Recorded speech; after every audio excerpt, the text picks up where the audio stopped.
What if you were never meant to run away from your feelings or numb them and instead use them as teachers? Not every feeling is rational or makes sense, but a lot of them are associated with some sort of gut feeling. And the reason that people talk so much about gut feelings is because oftentimes our bodies know things before we do.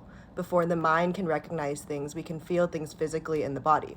That's why a lot of people tend to get butterflies in the stomach when they're nervous, or sometimes you might feel tightness in the chest. That's how it shows up for me. Where in your body do you normally feel your feelings? When we pay attention to our bodies and give them attention instead of running away or numbing or distracting ourselves from what is coming up, we allow ourselves to be present with the feeling, even if it doesn't make sense. Even if we don't know what might be going on, we don't have to intellectualize it, we don't have to try to understand it. We can just notice it physically and bring awareness to it and allow ourselves to teach ourselves, like, hey, I'm seeing what's going on in your body. I care about what you're feeling, and it's safe to feel whatever thing you're feeling, and I've got you, and I'm here.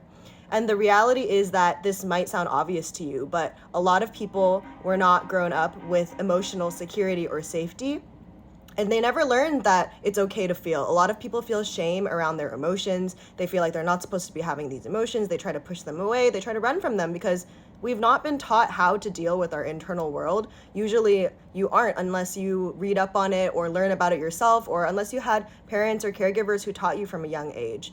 And a lot of people are so out of touch with their own bodies, with their own emotions because of this.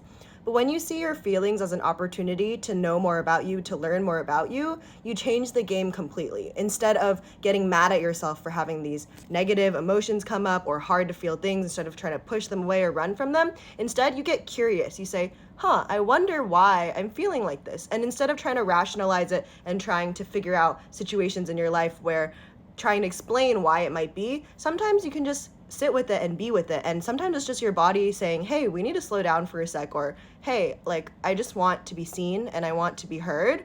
And you can give that to yourself. You don't have to look externally for it. You don't have to go to your friend every time or your mom every time, whoever it is. You are able to like sit with yourself and give yourself that attention and love that you are just desiring, because you might be searching externally for it all the time, looking for validation from friends, being like, this is such a messed up situation, right? Or, oh, like, isn't this weird that this happened? But a lot of us forget that we have the ability to comfort and be with ourselves too. And doing this and practicing being there for yourself and showing yourself that, hey, you are safe in this body, like I've got you, is going to bring you back to yourself in such a beautiful way.